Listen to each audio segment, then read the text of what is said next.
우리가 다 성탄절 기쁜 마음으로 맞고 성탄절이 복되다고 그러는데 그것이 어떻게 우리에게 귀한 복이 되는지 오늘 말씀을 통해서 우리 좀 더 깊이 깨달으면 좋겠습니다. 오늘 내용은 우리 1절부터 같이 읽으면 좋을 텐데 조금 줄여서 8절부터만 읽었습니다. 누가복음 여러분 아시는 대로 이제 의사 누가가 기록한 복음서입니다. 누가는 누가복음만 아니고 사도행전도 누가가 썼습니다. 그러니까 누가가 쓴 책은 가만히 이렇게 들여다보면은 대단히 세밀하게 자세하게 썼다는 걸 알 수 있습니다. 그건 아마도 사람 따라 성격이 다르겠지만 누가는 여러분 아시는 대로 의사입니다. 의사. 사람의 생명을 다루는 직업을 가진 사람이니까 아무래도 좀 세밀한 데가 있어야 되겠죠. 그래서 대단히 그 사도행전도 그렇고 누가복음도 그렇습니다만은 세밀하게 역사적인 배경 이런 것들을 자세하게 우리에게 전해주고 있는 그런 복음서가 바로 이 누가복음이라 할 수 있습니다. 그 1절에 보시면은 그때 가이사 아구스도가 영을 내려 천하로 다 호적하라 하였으니 이 호적은 구레뇨가 수리아 총독이 되었을 때 처음 한 것이라 했습니다. 여기 이제 수리아 총독은 여기 이스라엘 땅을 다스리는 그 총독이니까 시리아라고도 읽을 수 있는 총독이고 1절에 나오는 그 사람이 가이사 아구스도입니다. 가이사 아구스도. 가이사 케사르라고 그러고 영어로는 시저, 그 황제라는 말입니다. 가이사 아구스도, 아우구스투스 황제라고 일컬어지는 사람입니다. 이 사람은 이제 여러분들 역사 시간에 뭐 대충 이제 어렴풋이 다 기억할 것입니다만은 이전에는 로마가 이 삼두 정치라고 그래요. 삼두 정치, 공화정이고 삼두 정치고. 그러니까 세 명의 중요한 지도자가 함께 이제 나라를 운영하는 그런 때인데 이제 가이사 아우구스도 때에 와가지고 비로소 이제 황제의 시대가 열립니다. 한 사람이 나라를 다스려요. 그러니까 로마 황제로 치면은 처음 황제고 이 사람이 대단히 업적이 많은 사람이고 주전 27년부터 주후 14년까지 재위했으니까 물경 41년 동안 황제에 지위했습니다. 대단한 사람이잖아요. 41년 동안 이제 로마 황제로 이제 재위하고 있는데, 이 사람이 다스릴 때가 로마 제국이 이제 드디어 제국으로서의 안정기에 들어간 처음 황제입니다.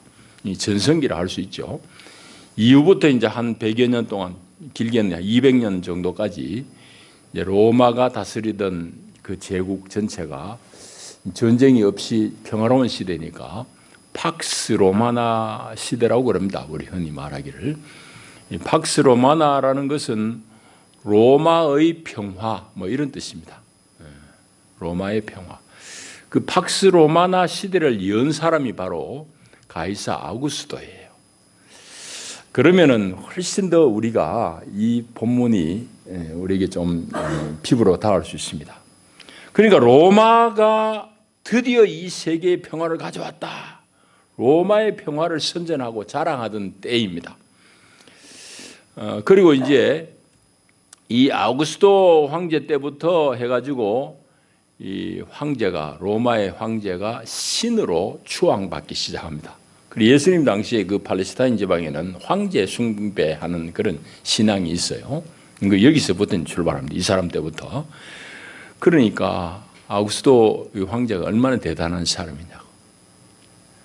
평화를 선포하고 내가 다스리는 이 로마는 지금부터 평화다 하고 그렇게 이제 선전하고 자랑했던 그런 시대입니다. 그런데 재미있는 사실은 누가가 전하듯이 가이사 아우구스도가 천하에 다 호적하라. 이제 호적하라 이 말은 세금이라든지 군대 문제라든지 이런 국가 경영하는 제일 기본이니까 이제 처음으로 이제 호적을 하라고 이제 영을 내린 겁니다. 그래서 이제 제국 전체에서 이제 호적을 하는데 그 로마 제국의 한 속국인 이 이스라엘 땅에도 역시 이제 해당이 되고 해서 요셉과 마리아가 이제 본적지 찾아가지고 베들레헴에 이제 호적하러 갔다가 예수님을 낳게 되는 겁니다. 그런 배경이에요. 그런데 팍스 로마나 로마의 평화 시대를 열고 로마의 평화를 자랑했던 가이사 아구스도 시대에 오늘 똑같은 그 시대에 또 다른 한 사람의 왕이 탄생했다는 것을 보도하는 게 오늘 이 2장의 내용입니다. 그러니까 오늘 2장 읽으신 이 본문은 그 당시에 사람들은 왕 그러면은 아구스도예요. 가이사 아구스도만 생각하는데 또 다른 왕이 났다는 그 왕, 다른 왕의 탄생 기사, 바로 예수의 탄생에 대해서 보도하고 있는 것이 오늘 누가복음 2장입니다. 그러니까 세상 나라의 제일 대표적인 나라가 로마 황제잖아요. 세상 나라. 그것도 어마어마하게 아주 위대한 제국. 그 세상 나라에 대조적으로 하나님 나라를 이제 이 땅 가운데 이끌어 오신 예수, 그걸 이제 소개하고 있는 겁니다. 근데 여러분 역사에 보면은 시기적으로 이게 겹치잖아요. 팍스 로마나라고 하는 세상 나라의 아주 대표적인 국가, 그 국가가 번성하는 그 때에 하나님의 나라, 하나님의 왕국을 하나님이 열어가시는 거거든. 근데 그게 시기적으로 차이가 떨어진 게 아니라 동시대에 일어난다는 거예요. 이게 우연일까요? 제가 보기엔 전혀 우연이 아니에요. 그러나 그 시기가 벌써 우리에게 주는 의미가 깊어요. 그 말은 무슨 말인가 하면은 대단히 모순된 그런 거지만은 세상 나라로서는 말하자면은 이 역사 가운데 아주 최고의 그런 국가, 로마의 제국이, 그것도 아주 안정된 제국이 이제 진행되고 있는 그 시점에 동시대에 하나님은 예수라는 인물을 이 땅에 보내시고 그로 말미암아서 하나님의 나라를 이어가신다. 그러니까 그것이 시기적으로 중첩된다는 것은 아주 시사하는 의미가 깊습니다. 여러분, 그게 이제 오늘 누가가 우리에게 전하고자 하는 시기적인 그런 내용이거든요. 그러니까 정확하게 가이사 때에 호적을 하라 할 그 무렵에 예수님이 탄생하게 된 배경들을 쭉 쓰고 있는 겁니다. 이제 누가가 전하는 이 예수의 탄생 기사, 여기에서 우리는 한 걸음 더 들어가 보기를 원합니다. 먼저는 이제 목자들에게 다윗의 동네라는 건 베들레헴을 말합니다. 그 베들레헴에 구주 예수가 났다라는 것을 이제 전하는 거예요. 목자들에게 이제 그 소식이 처음 전해집니다. 그러면서 다윗의 동네에 나신 구주 예수, 그 그리스도의 표징을 당신들이 알아야 될 텐데, 그 표징이란 것은 바로 이거다 하면서 강보에 쌓여 구유에 누워 있는 아기라고 그렇게 이제 말씀하는 거예요. 그게 이제 오늘 우리가 이제 읽은 내용이고 그 바로 앞부분의 내용입니다. 강보에 쌓인 거는 어린아이고 강보에 쌓이니까 그건 다 이해할 수 있는데 구유에 누워 있단 말이죠. 마구간에 소여물통에 누워 있단 말입니다. 그건 대단히 특별한 그런 경우입니다. 그런데 이 그리스도라는 왕, 하나님의 나라를 열어갈 이 왕이라는 예수는 세상 나라의 왕하고는 처음부터 너무 다르다는 거죠. 그걸 이제 여기서 나타내고 있습니다. 이런 여러 가지 내용들이 품고 있는 함의가 있어요. 그러니까 세상의 왕이라는 것은 어마어마하게 화려하게 이제 출생부터 시작이 될 텐데, 하나님의 나라를 연 예수라는 사람은 날 때부터 마구간에 구유에 누워 있다 말이에요. 구유에서 났다 이 말이죠. 그것이 의미하는 바는 예수님의 전 생애를 통해서 그분의 십자가라든지 고난이라든지 이런 걸 다 이제 미리 보여주는 그런 예고편과도 같은 얘기입니다. 예수님 마지막에 이제 입성하실 때, 왕으로 입성하실 때도 보면 낙이 새끼를 타고 입성하지 않아요? 세상 왕하고는 다르다는 걸 여러 방면에서 이제 그렇게 보여주는 내용입니다. 그러니까 세상 나라에 제일 가는 아구스도라는 그런 황제는 어마어마한 그런 권력을 누리고 높은 보좌에 앉아 있지만은 하나님 나라를 연 왕이신 예수라는 인물은 출생부터 마구간에서 나신 분이고 말 구유에 누이신 분이다. 이 말은 그것 자체가 벌써 우리에게 보여주는 말씀이 분명합니다. 그리고 그의 삶을 이제 예고하는 그런 내용이기도 하죠. 그뿐만 아닙니다만 마구간에 구유에 나신 누이인 예수를 우리가 조금은 영적으로 깊이 더듬으면은 그건 구유라는 건 짐승밥통이잖아요.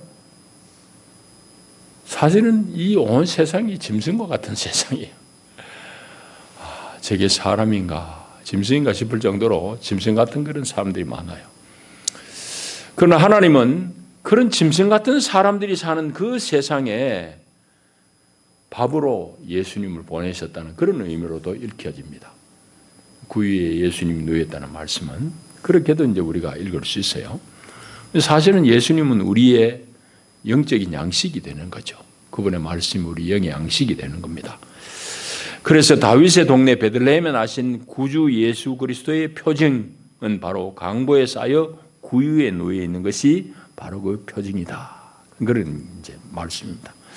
그래서 그 천사가 이제 하는 말이 12절에 보면은 그걸 보면은 바로 이것이 너희에게 표적인 줄 알 것이다라고 말씀해요. 그 다음에 이제 그 말을 전하고 난 뒤에 13절부터 보게 되면은 호련히 수많은 천군이 그 천사들과 함께 하나님을 찬송하는 내용, 찬송의 내용이 14절입니다. 말하자면 하늘의 찬송, 하늘의 합창 이런 거죠. 그 내용이 지극히 높은 곳에서는 하나님께 영광이요 땅에서는 하나님이 기뻐하신 사람들 중에 평화로다 하는 그런 이제 찬송입니다. 여러분, 구주 예수의 오심이, 구주 예수의 탄생이 하나님께는 영광이고 땅에는 하나님이 기뻐하신 사람들 중에 평화로다라는 것이 이제 이 노래의 가사의 내용입니다. 여러분, 구주 예수의 나심은 높은 곳에 하나님께는 영광이 되는 사건이고 그거는 다만 높은 곳에서의 의미를 가지는 그 사건으로 끝나는 것이 아니라 땅에서는 평화로다. 땅에는 평화를 이어가시는 그런 사건이다 이 말입니다. 다시 말하자면 하늘의 영광된 그 사건, 아기 예수의 탄생이란 그 사건은 땅에는 평화를 가져오는, 평화를 일구는 그런 사건이란 말입니다. 여기 평화로다는 말은 이스라엘 사람들이 그렇게 갈구해 마지 않는 샬롬입니다. 샬롬.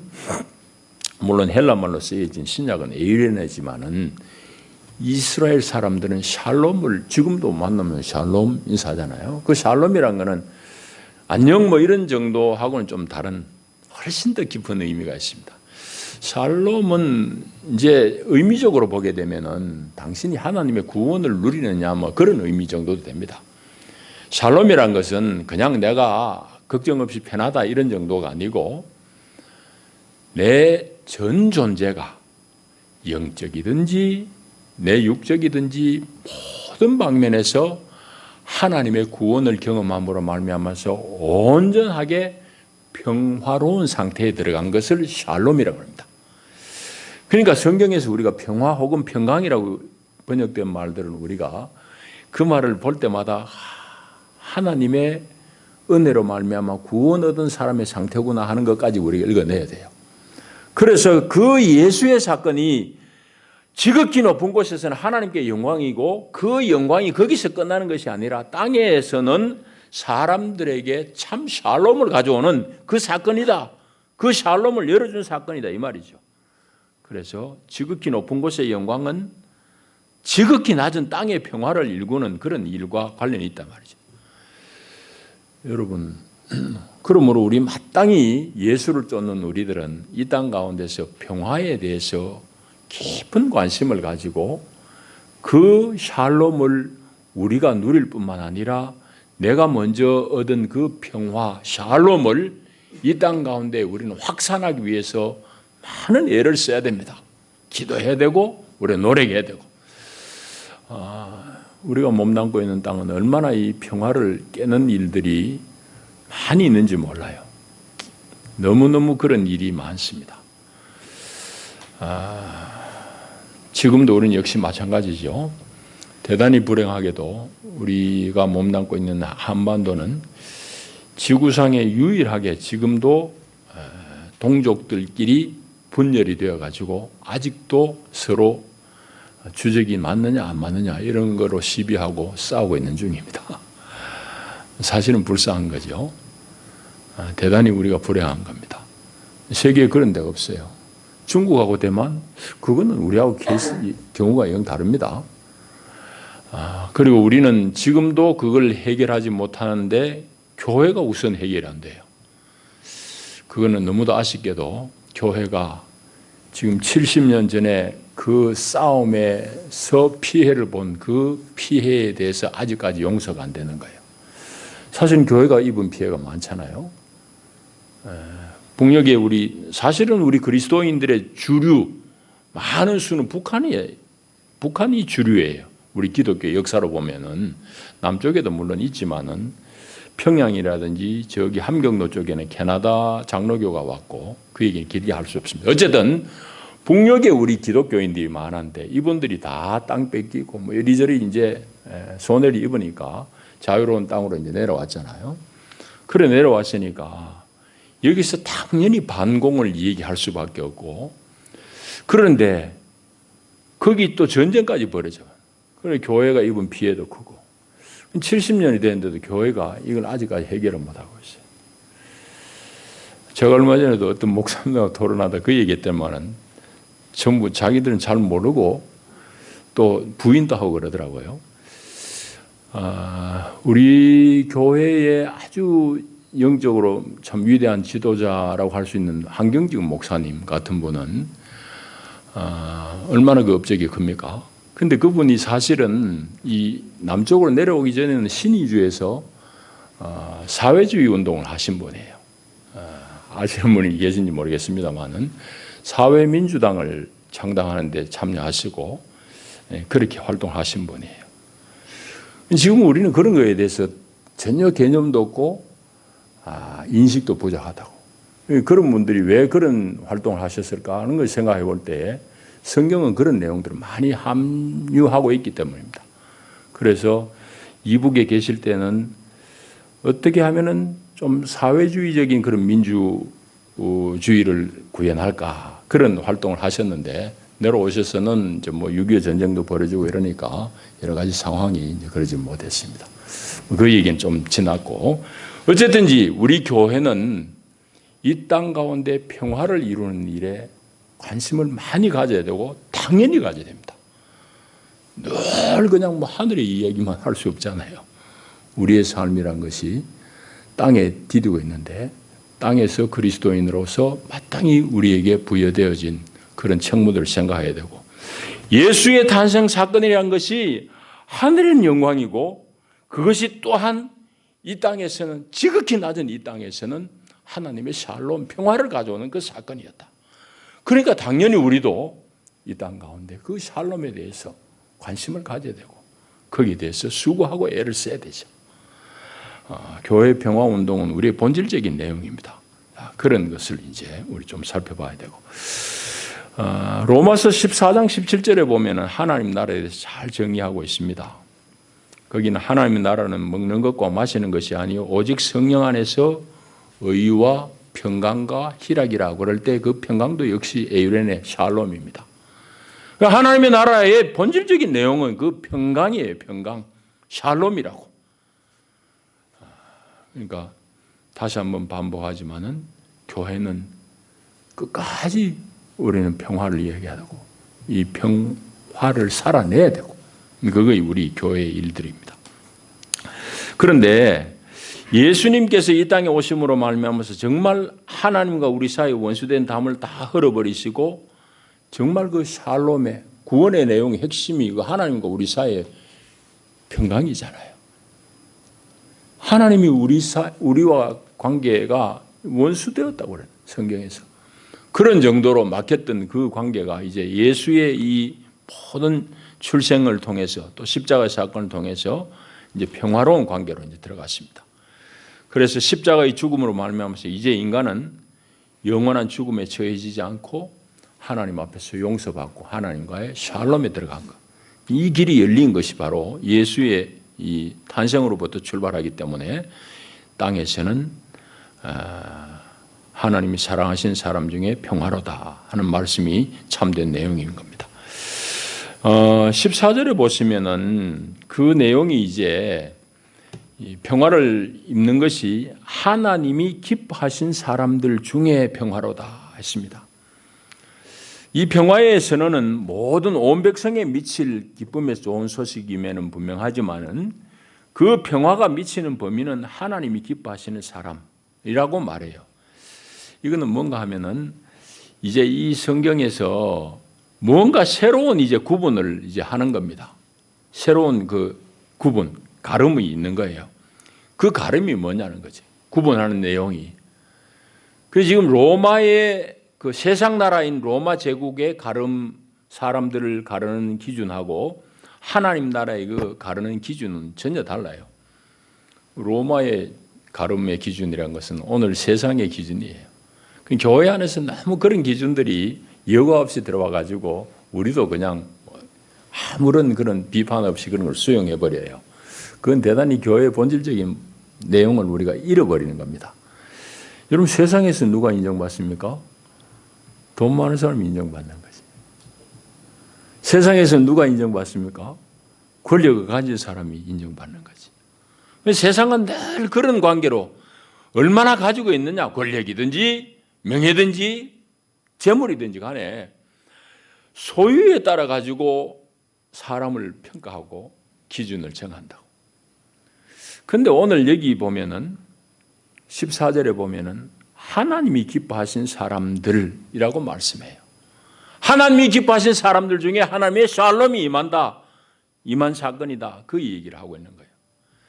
여러분, 그러면은 우리가 조금 더 질문 하나 더 해봐야 돼요. 그러면 하나님이 기뻐하시는 사람 누구고? 이런 질문 해봐야 되지 않겠습니까?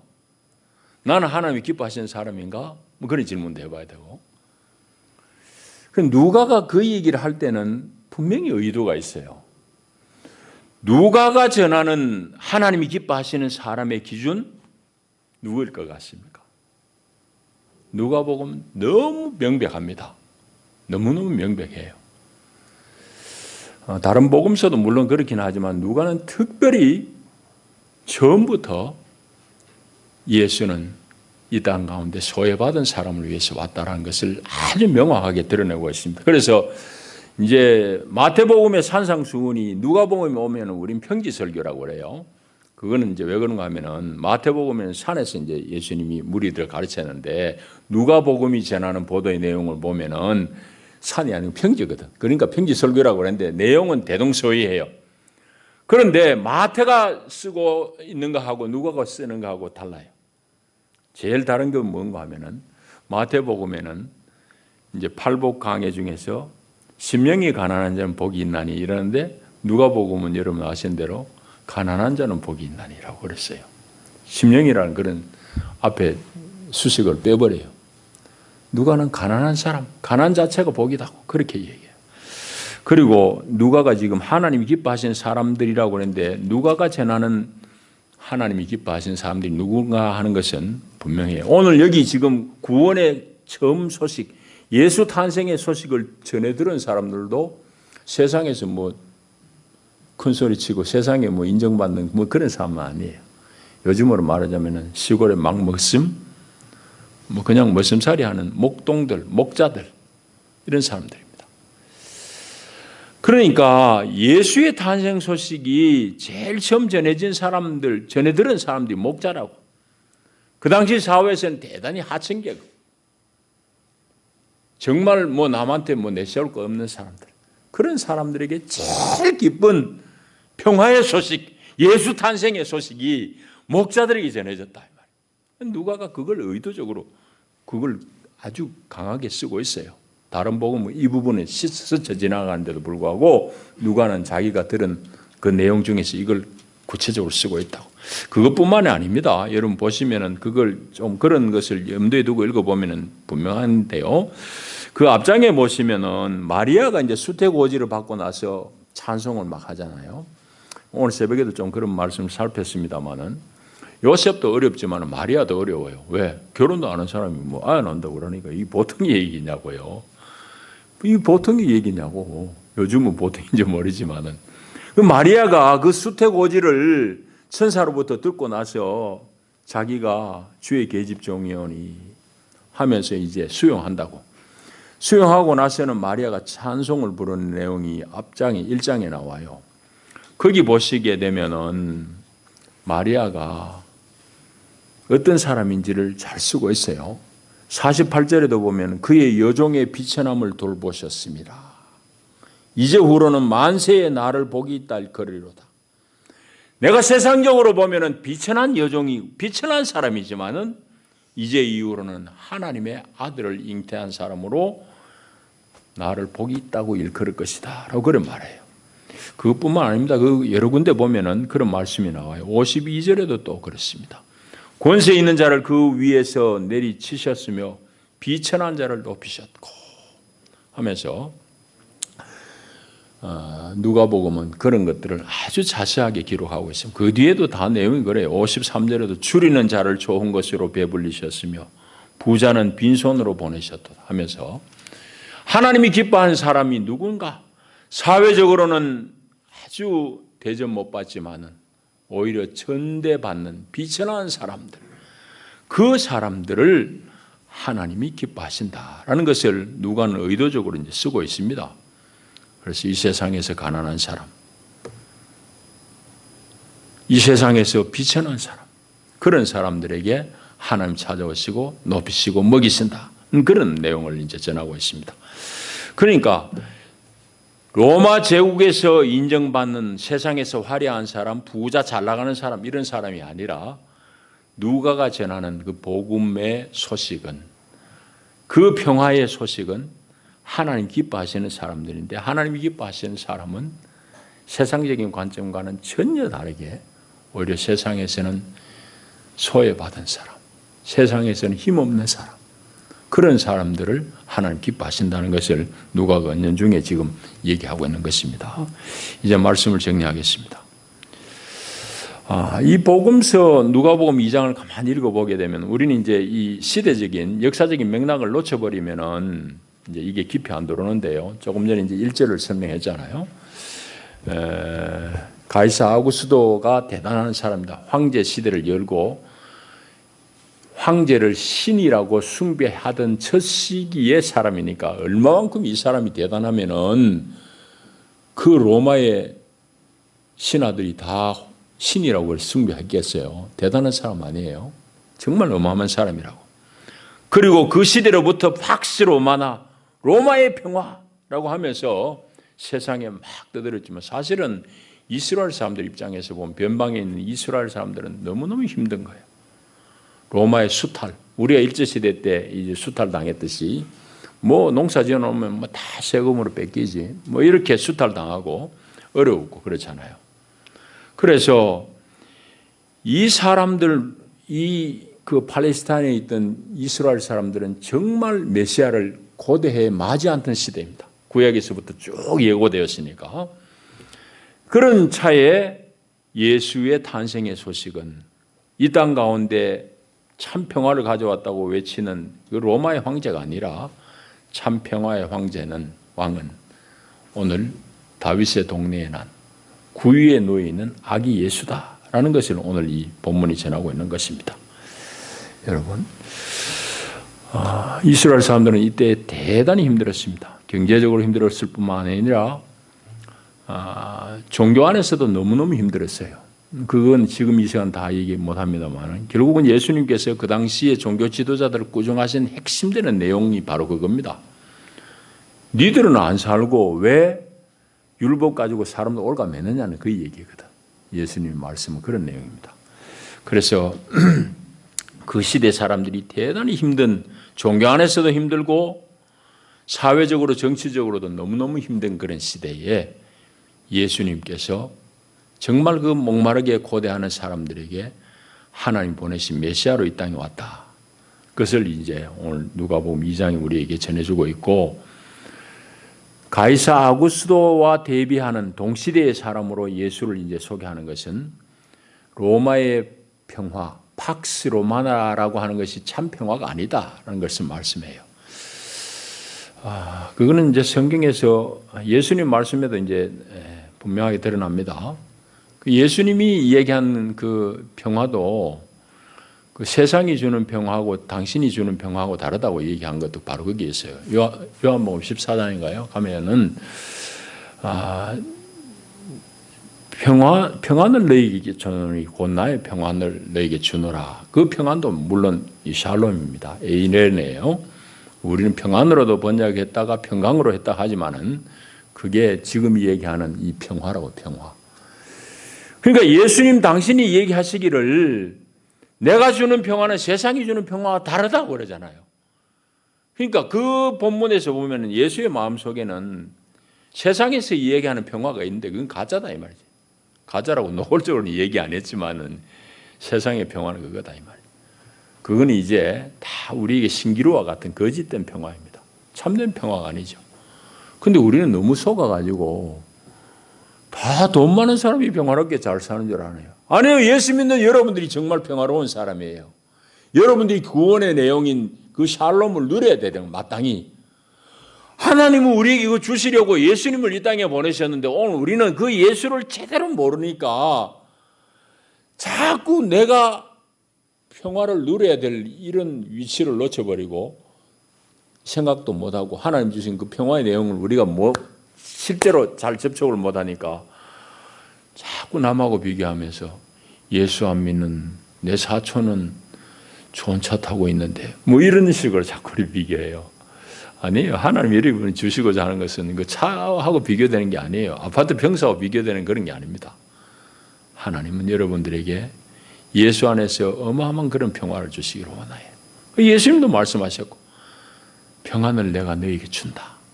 내가 주는 건 세상이 주는 거하고 다르잖아. 모르느냐 이 얘기죠.